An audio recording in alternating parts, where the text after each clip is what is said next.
revenir intact.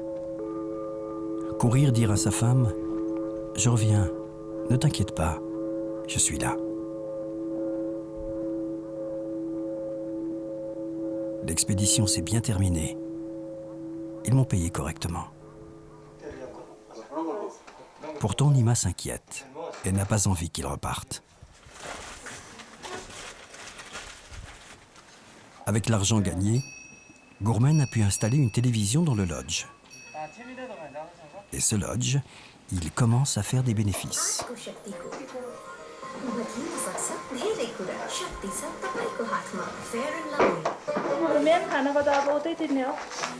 Avec l'aide de la famille, ils ont même pu envoyer leurs enfants dans une école à Katmandou.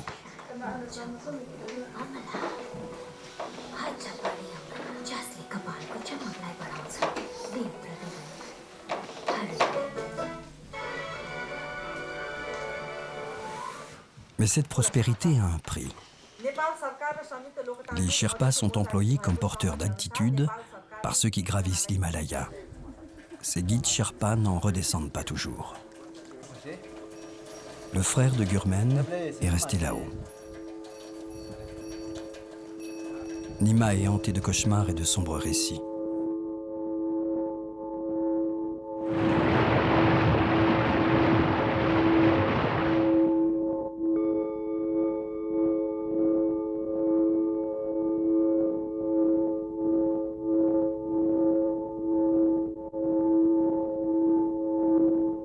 Dans la vallée de l'Everest, les malades et les blessés sont redescendus à dos d'homme.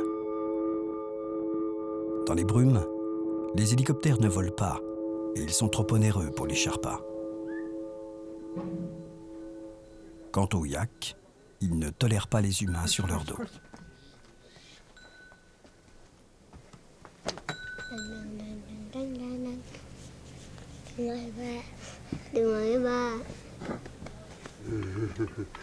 Namasté.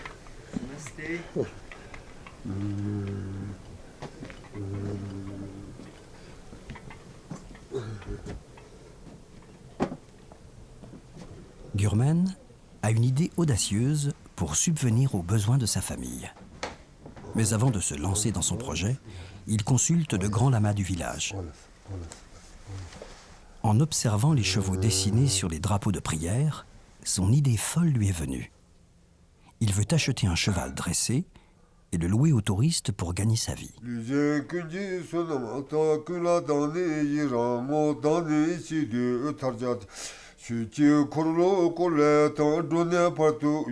D'abord, il demande au grand lama la bénédiction d'un rouleau de drapeaux qui représente des chevaux porteurs de prière, les Langta.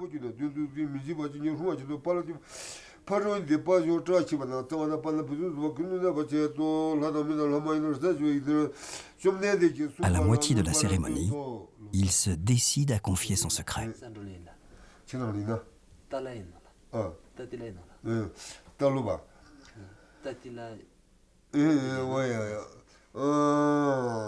Bienveillant, le grand lama l'encourage. Il prie pour sa protection et pour la venue au village d'un cheval de chair et de vent, un bon Langta bien vivant.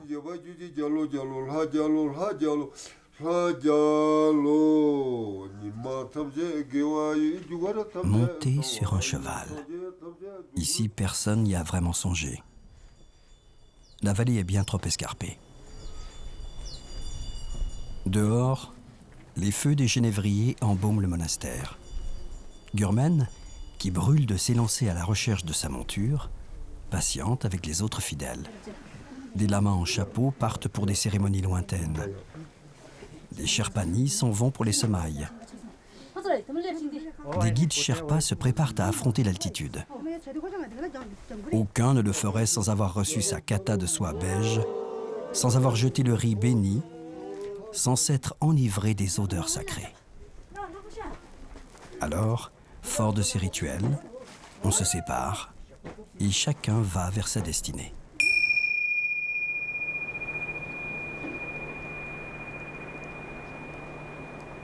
Emportés par le galop du vent, les chevaux de tissu se dispersent. Autant de prières pour le frère disparu et de pensées d'espérance dans la chaleur des nuées.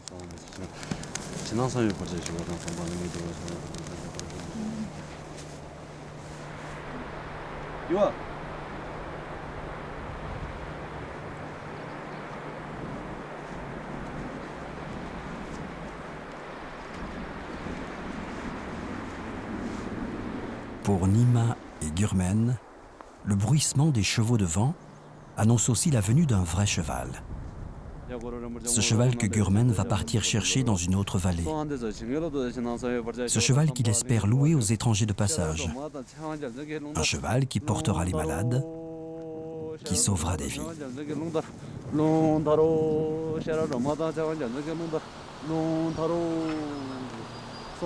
La décision prise, Gurmen peut enfin courir à l'autre bout du pays, vers la vallée des chevaux. Car les animaux qui gambadent autour des monastères ne sont pas à vendre. Incarnation céleste, ce sont des chevaux sans maître, laissés en liberté.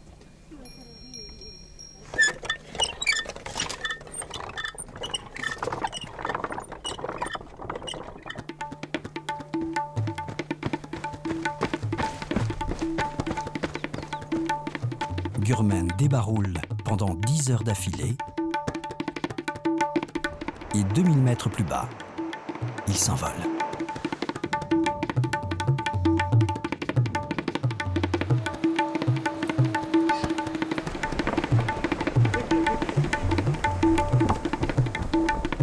Une préoccupation trotte dans sa tête, trouver l'argent.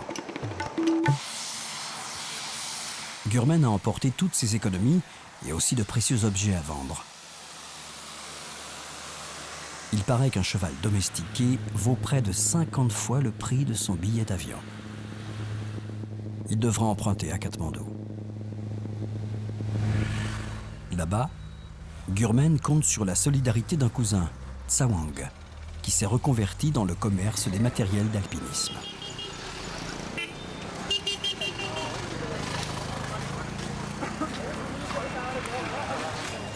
Il trouve la capitale du Népal en équilibre sur une bascule. D'un côté, la révolution du parti maoïste de Parchanda, qui promet au peuple la démocratie et aux pauvres la justice sociale.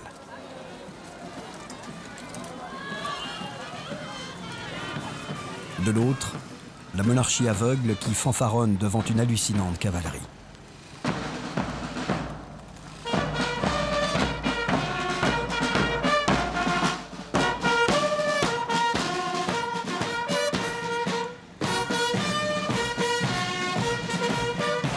Provocante, la famille royale roule carrosse, avec faste et mépris.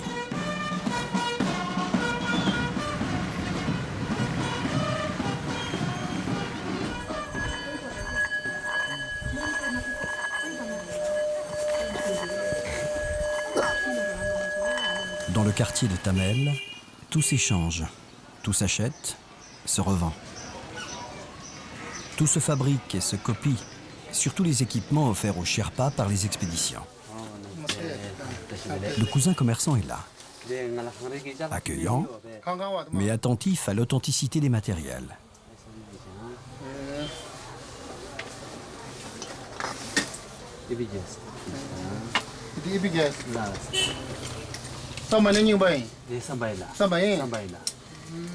Savong propose 15 000 roupies pour le tout, plus 20 000 à me rembourser avec la location de ton cheval.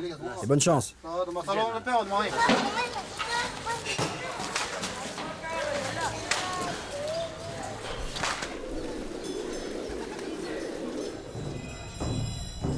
Gurmen a passé son enfance dans un monastère bouddhiste. C'était le choix de son père. Aujourd'hui, le jeune Sherpa nourrit des sentiments ambigus.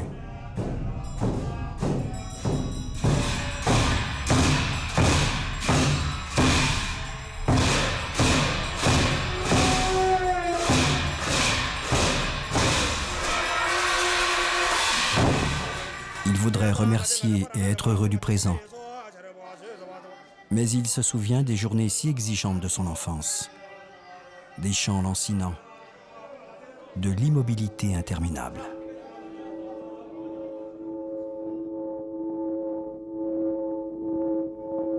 il se souvient surtout des échappées, des chahuts, des escapades, des jeux, des rêves de liberté. Il se souvient des moments de partage, et puis enfin, d'être parti avec Nima vers la vie choisie.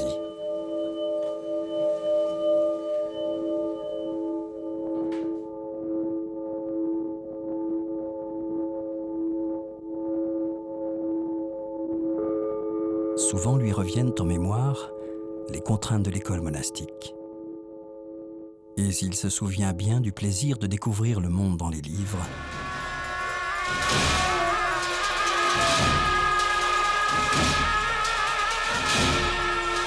Il se rappelle aussi des cérémonies sans fin qui le saoulaient de fatigue.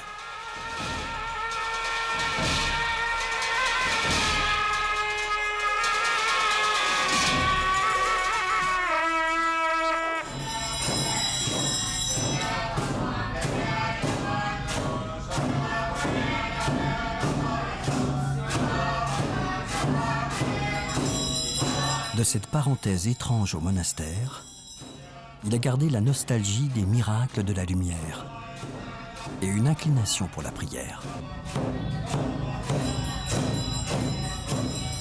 Il a gardé aussi le goût des chevauchées extraordinaires, de ces galops imaginaires sur des bêtes fulminantes qui fuyaient les esprits maléfiques et semaient les mauvais génies.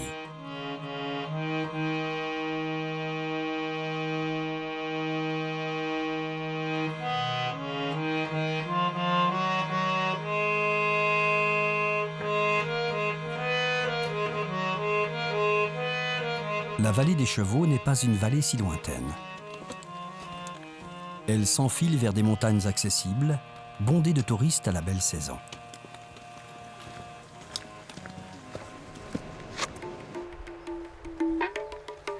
À une semaine de marche de Katmandou, les chevaux du Mustang et du Tibet ont passé les cols des Annapurna. Là, on les élève, on les croise avec des chevaux indiens et on les loue aux randonneurs un bon prix.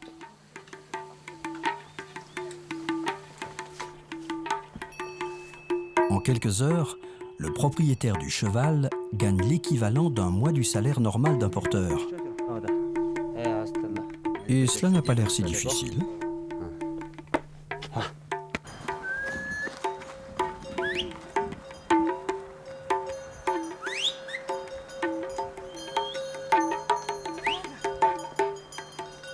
Gurmen se jette à corps perdu dans sa recherche. Les 40 km de montagnes et de cols à franchir ne lui font pas peur, mais l'inquiétude le rattrape sans cesse. Il se demande s'il réussira à convaincre un marchand de vendre une monture à un novice qui n'y connaît rien. Alors, il faut demander. Encore et toujours demander. Je voudrais bien acheter un cheval. Il y a des marchands par ici ? Plus loin, oui. Il faut que tu ailles au bout de la vallée, au-delà du torrent. Merci.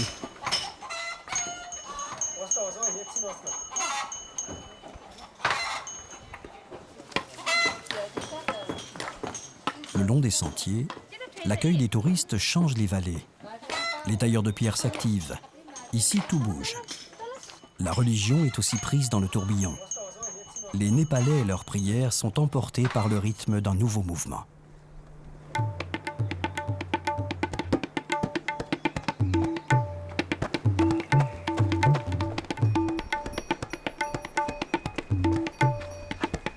En voilà un qui lui plairait.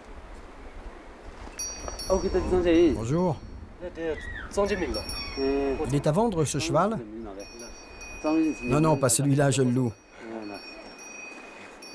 Ah, dommage.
Cette fois, des chevaux sont bien à vendre. Le maquignon propose ses 3 chevaux à Gurmen. Choisis celui que tu veux, après on discutera du prix. Une aubaine ou un piège?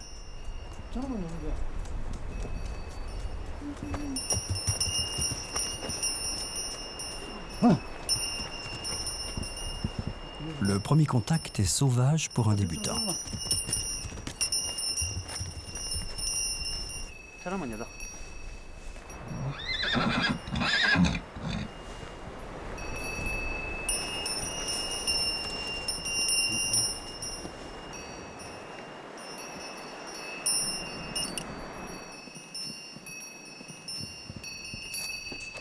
Finalement, la jument grise se laisse approcher par Gurmen.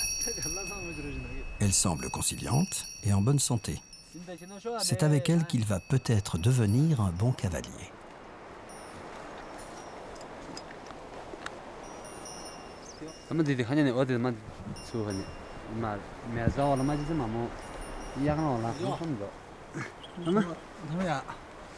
Amusé par les étonnements naïfs de Gurmen, et aussi par ses appréhensions et sa maladresse, le maquignon assure une première expérience de monte à son client. On a beau avoir gravi 3 fois l'Everest, monter sur un cheval, c'est une autre ascension.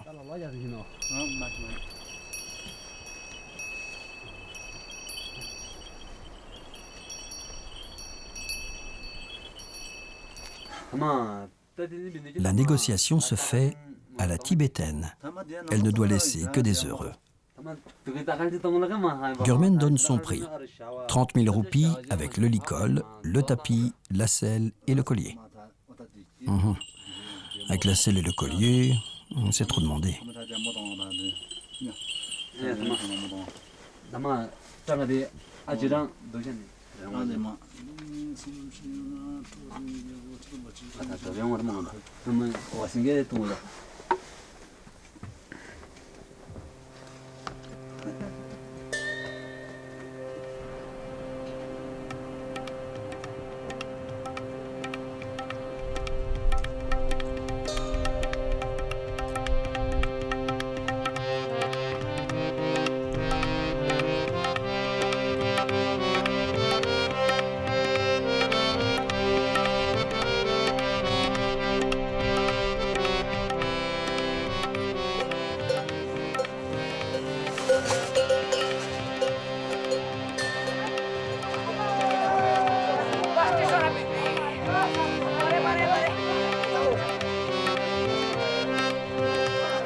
Il n'est pas question pour Gurmen de remonter au village et de présenter son cheval sans avoir complété son harnachement. Il lui faut au moins un collier avec des grelots et un pompon et un tapis de selle tibétain.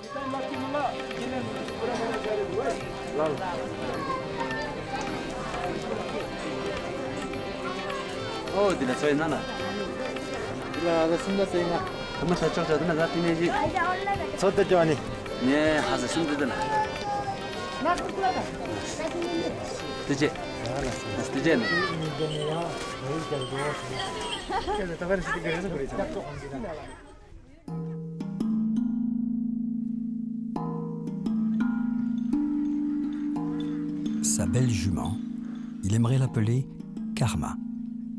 Karma, la destinée. Mais il sait que ce n'est pas à lui d'en décider. Alors, ce sera Karma, mais provisoirement. Demain, Bouddha et les lamas en décideront peut-être autrement.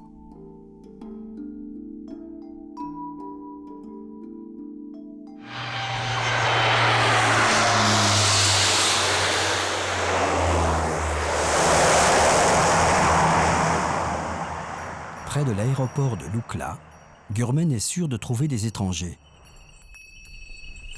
Il propose ses services au lodge le plus proche de la piste d'atterrissage. Il y a bien un cavalier argenté qui voudra chevaucher Karma. Je remonte à Pangboche avec un bon cheval. Je peux prendre un cavalier. Ah, pas de chance, le lodge est vide. Les touristes ne sont pas encore arrivés. Non, pas encore arrivé. Et pour cause, Katmandou est bloqué par les événements.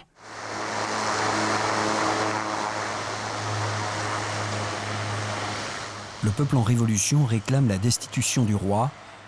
Les avions ne transportent plus que des sacs et de nouveaux espoirs.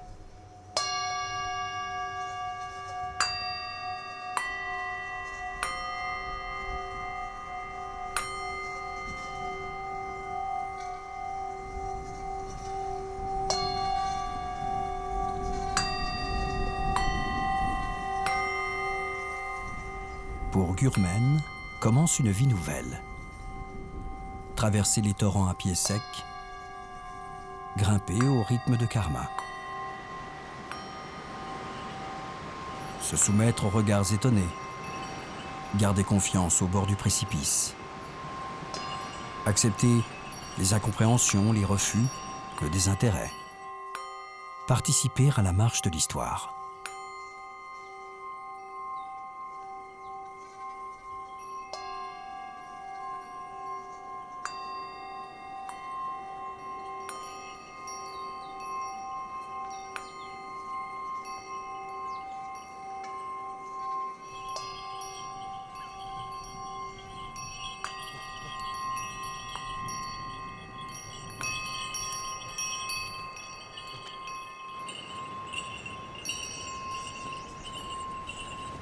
तपाईँको देशले घर चाहिँ छ चाहिँदैन अहिले हाम्रो देशलाई चाहिँ घोडा चाहिँदैन पछि चाहियो भने भनौँला Et non, ici non plus, personne n'a besoin de cheval. À cette cadence, le cousin de Katmandou n'est pas prêt d'être remboursé.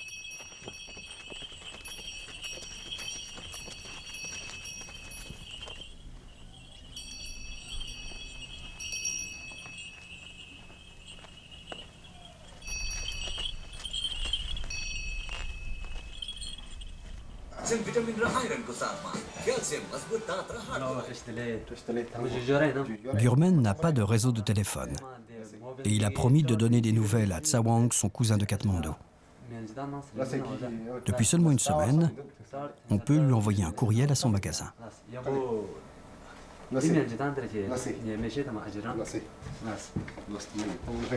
Internet est le nouveau cheval de vent et le cybercafé est son monastère.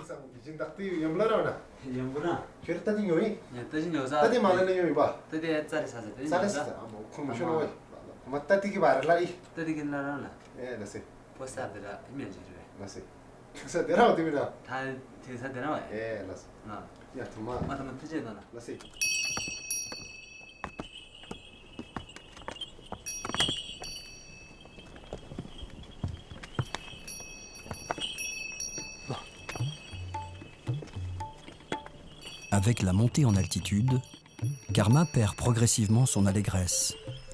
Le moindre obstacle la bloque. Plus on tire sur sa longe, moins elle avance. Le croisement des caravanes de yak la paralyse, la bouscule. Elle fait du surplace.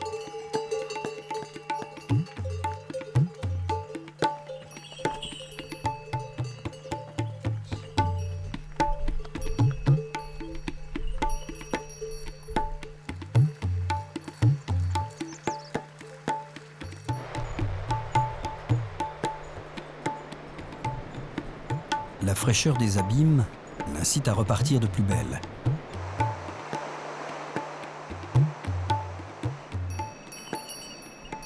Mais à nouveau, son sabot est moins sûr. Elle hésite. Elle vacille.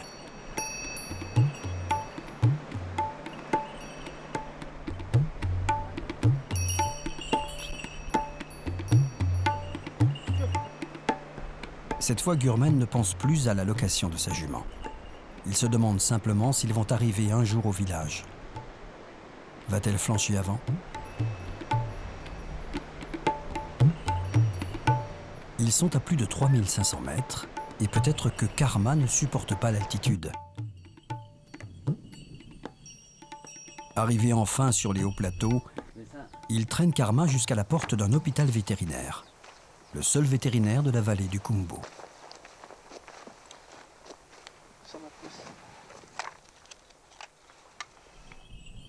Des petites blessures sont infectées. probablement des coups de corne. Le vétérinaire n'est pas content.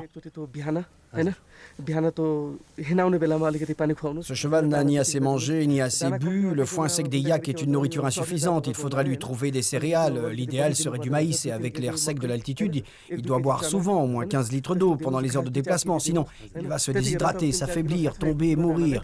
Il faudrait vraiment faire quelque chose.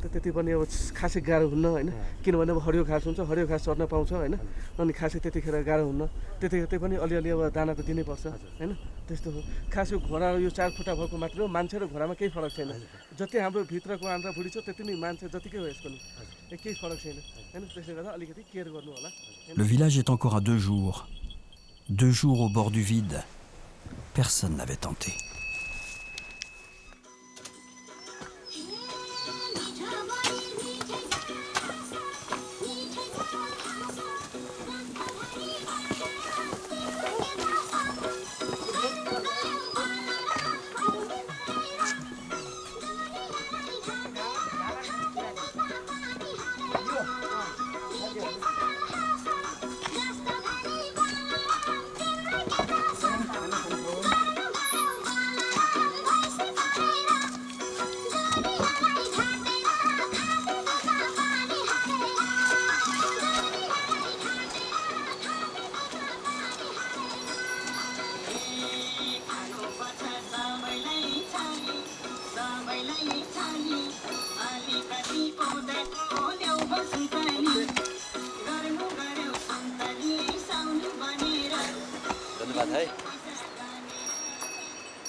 Ce que le corbeau n'oserait pas avec le yak, il se le permet avec le cheval.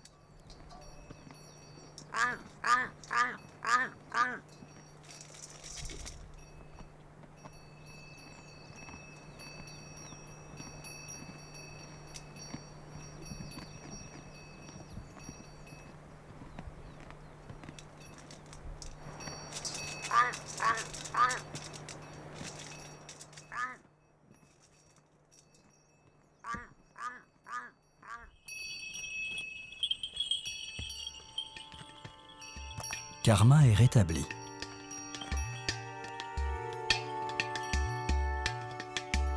Quand il faut la tirer, c'est parce qu'elle résiste. Pourtant, Gurmen doute. Ils vont rentrer à Pangboche sans argent. Et surtout, sans avoir servi à rien, ni à personne.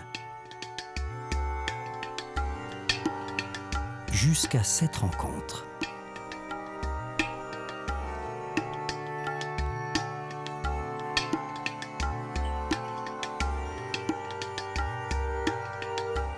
Gurmen avait entendu parler de ce Sherpa handicapé. C'était l'un des meilleurs guides de l'Everest, Lakpa, un Sherpa d'exception.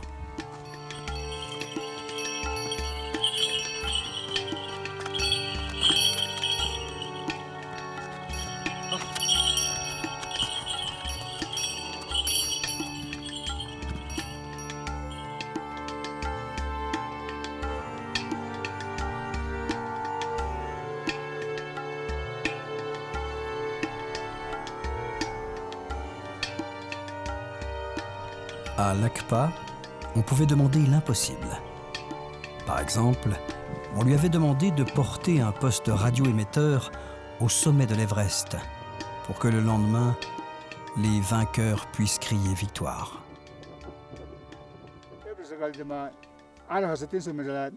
À la descente, j'ai été pris dans la tempête. Je suis resté seul, bloqué 2 jours. Quand on m'a retrouvé allongé sur la neige, j'avais tout un côté gelé. Ça n'est jamais revenu.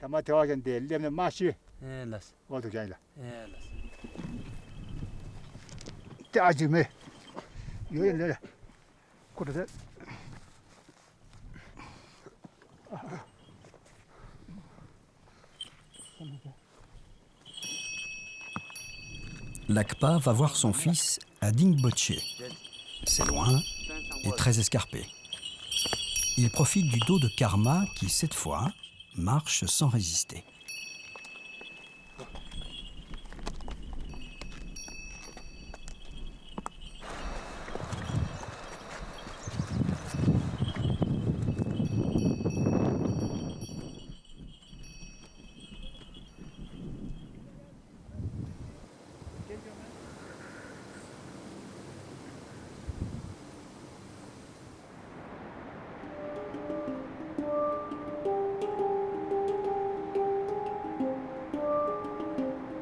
Enfin chez soi.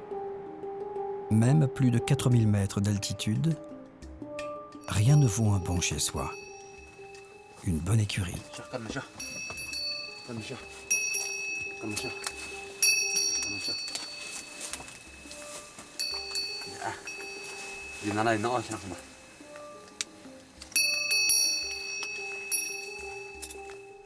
Le bon chez soi, c'est le lieu des confidences, le lieu des récits et des nouveaux projets.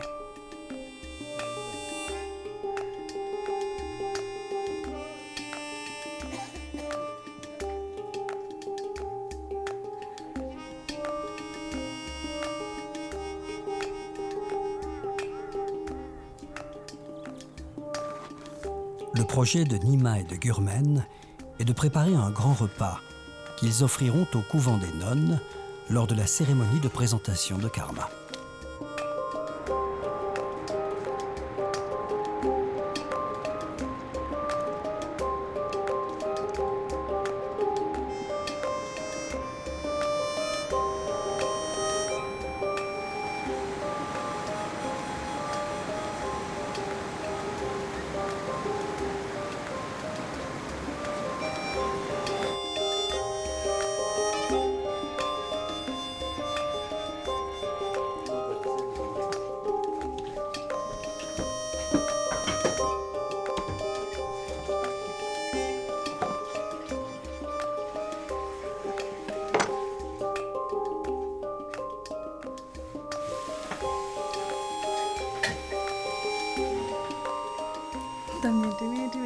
Le repas de beignets d'orge sera partagé.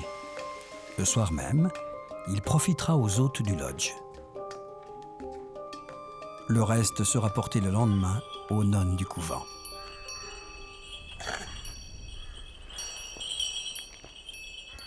Pour cette cérémonie de consécration de Karma, Gurmen est seulement accompagné par Nima et par ses parents.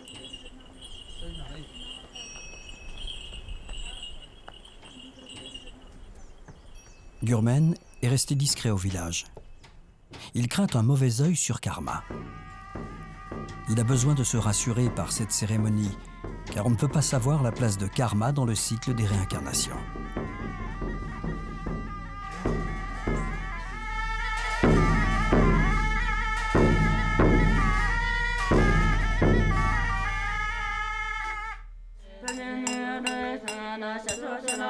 Les présents et les victuailles sont subtilement déposés à l'entrée du couvent.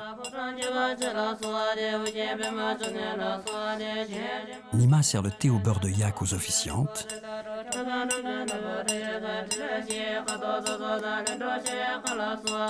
Leur litanie attache l'animal à son nom et elles établissent ainsi un destin bienfaisant pour Karma et ses maîtres.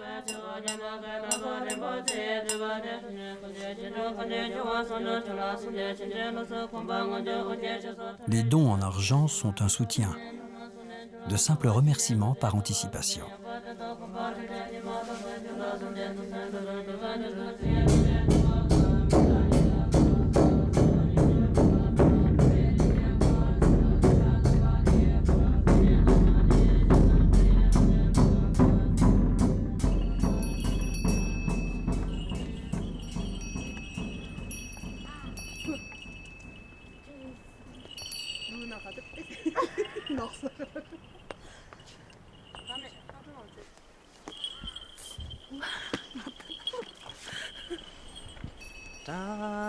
Shiva Shoyan Shiv Hare Shikata Kurni Yasuji.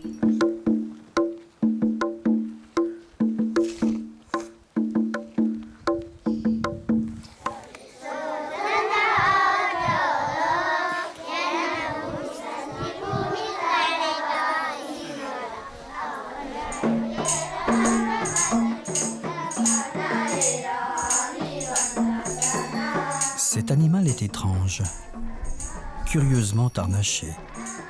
On ne sait pas trop à quoi il sert. Mais le maître va expliquer.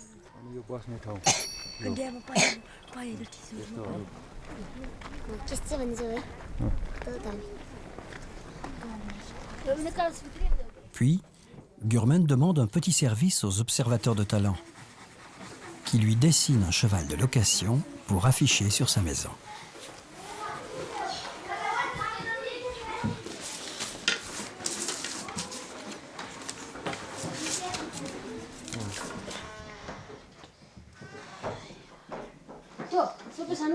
होइन तीनटा मात्रै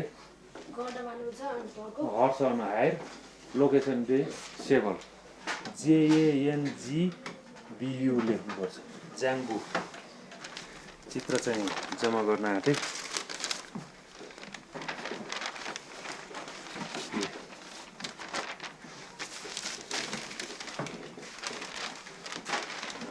कुन यस मध्येबाट सबभन्दा राम्रो छ त्यो छान्नु पर्यो हामीले हजुर ठिकै छ यो चाहिँ जानु है सर हजुर हुन्छ ए हुन्छ ल धन्यवाद सर ए हुन्छ हस् हजुर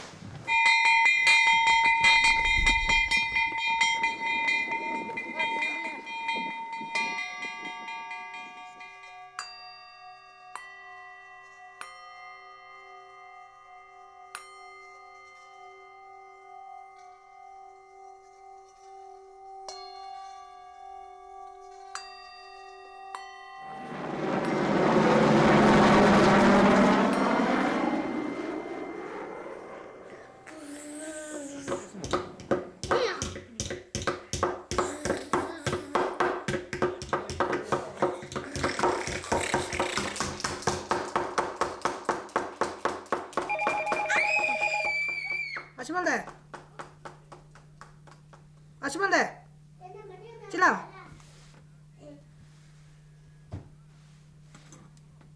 걸려 왜 मेरा artiste n'a pas de Danzi a reçu un coup de fil assez inquiétant. Dawa Sherpa demande du secours. Il est bloqué à l'Everest. Il a les yeux brûlés par le soleil et à cause du brouillard, l'hélicoptère a renoncé. Il veut redescendre.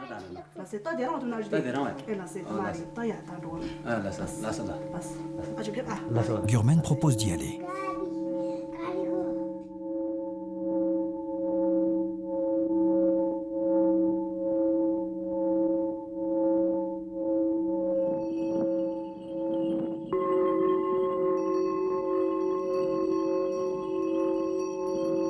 Il y va avec Karma et 2 bottes de foin.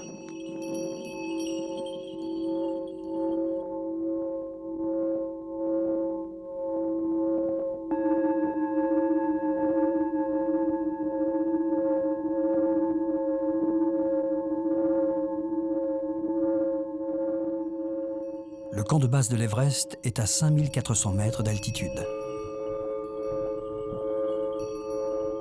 Il leur faudra au moins 2 jours de marche, probablement 3.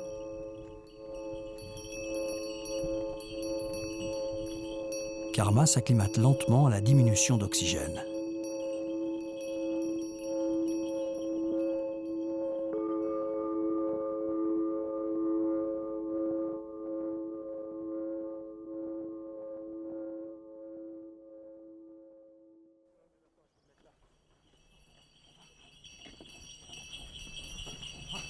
En fait, Karma ne souffre pas de l'altitude, pas tant qu'il y a de la nourriture et du soleil.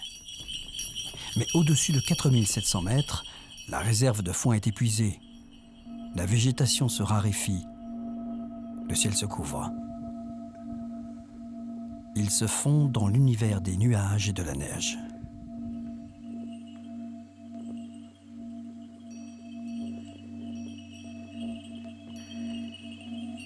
Le refuge de l'Obutché est invisible, dissous dans la brume. Mais pour Dawa, aveugle, qui attend là-haut, au camp de base, ils ne peuvent pas renoncer, ils doivent passer.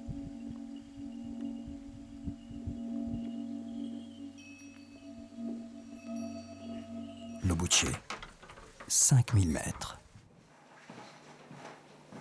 Je cherche du foin pour mon cheval. Mais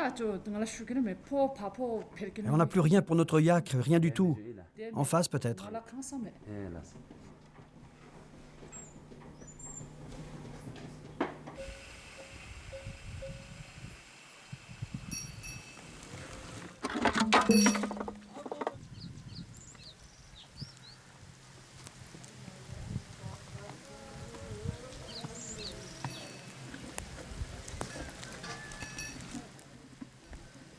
À 5000 mètres, le mauvais temps peut durer 1 jour, 2 jours, 8 jours.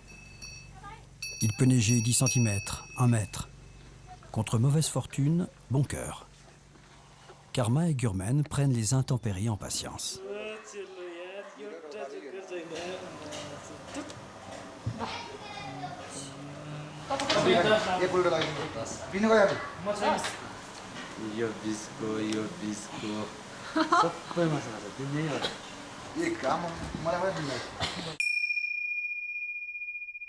Le lendemain matin, le ciel se dégage. La bonne fortune revient. Une lumière magique pétrit les masses glaciaires. Gurmen est plein d'espoir, mais toujours les poches vides.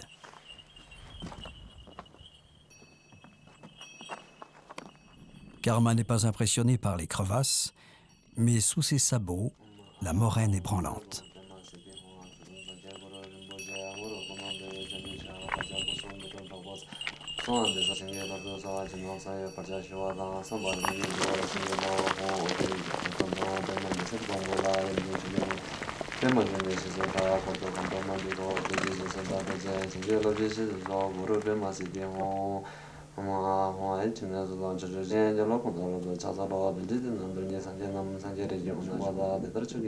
Au sommet d'une cascade de glace, la cime de l'Everest est un mirage.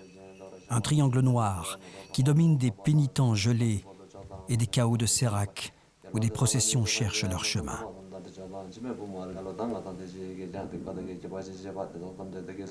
Dawa a dû descendre par là.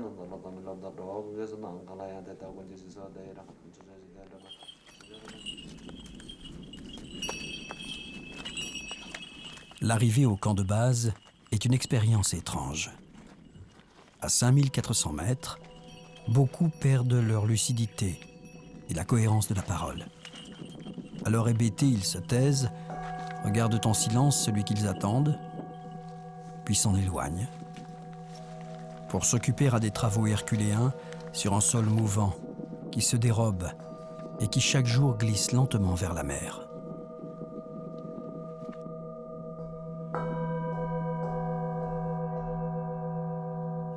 En haute altitude, les rayons du soleil se réverbèrent sur les nuages de neige. Ce flux de lumière peut vous brûler la rétine en quelques heures.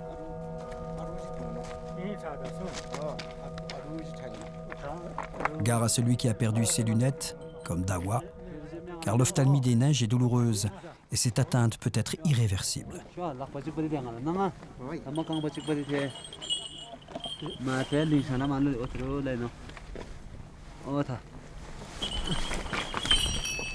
Des Sherpas ont aidé Dawa dans la descente de la cascade de glace, mais l'équipe occidentale qui a engagé Dawa ne l'accompagne pas plus bas.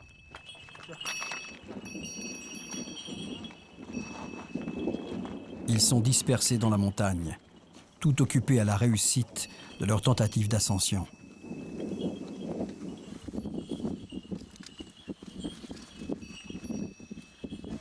Malgré le manque de nourriture, Karma tient son rôle à merveille.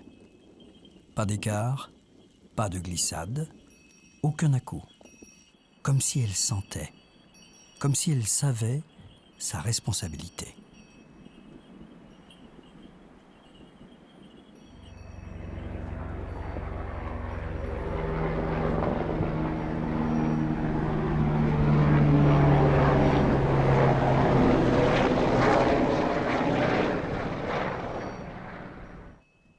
Après 18 heures de K1K, Dawa est en sécurité. Dawa sauvé, Gurmen recevra plus tard une importante somme d'argent, celle de l'assurance de l'expédition. Soigné à temps, Dawa n'aura pas de graves séquelles. Mix up with the no. Tamu made a minina. Mix up with the no.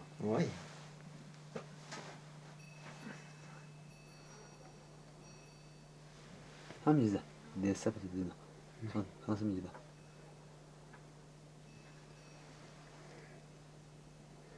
Aïninga, is a digel, c'est digel. Pour Gurmen et sa famille, en seulement quelques mois, le vent a tourné du bon côté. La réussite de Karma a servi d'exemple. La jument et les conseils de Gurmen sont recherchés. Il ne s'y attendait pas. La bonne idée du cheval à louer a fait des petits. En peu de temps, les vocations de cavaliers et les locations de chevaux se multiplient. Elles apportent un mieux à quelques familles, comme un début de prospérité. Les maquignons viennent prospecter la vallée avec leur large sourire. Et surtout, de plus en plus de touristes prennent plaisir à louer des montures.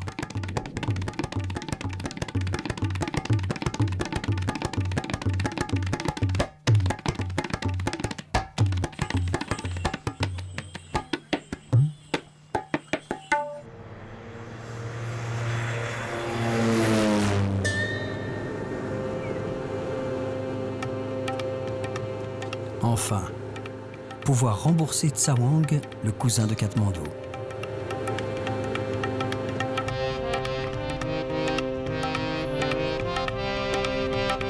Enfin, célébrer l'avènement de la première république népalaise, qui vient juste d'être proclamée.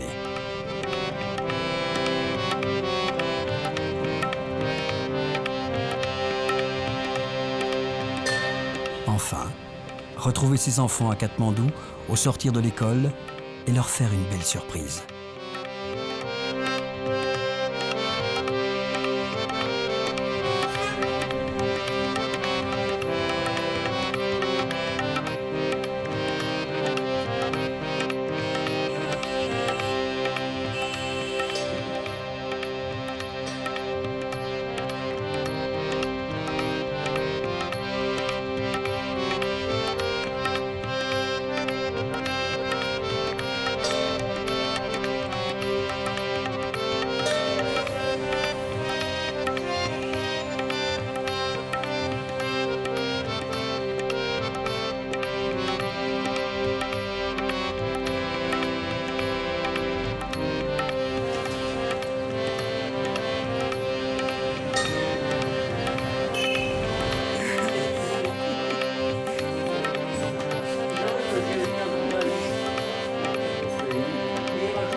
Enfin, fêter tous ensemble l'anniversaire de la naissance de Bouddha.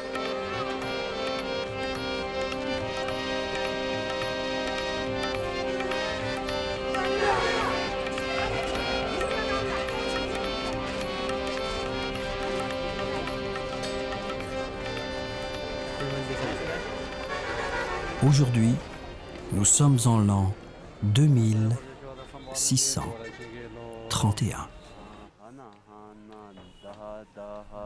parza parza amata mata dramatang dramatang alun le belun belun hung hung pet pet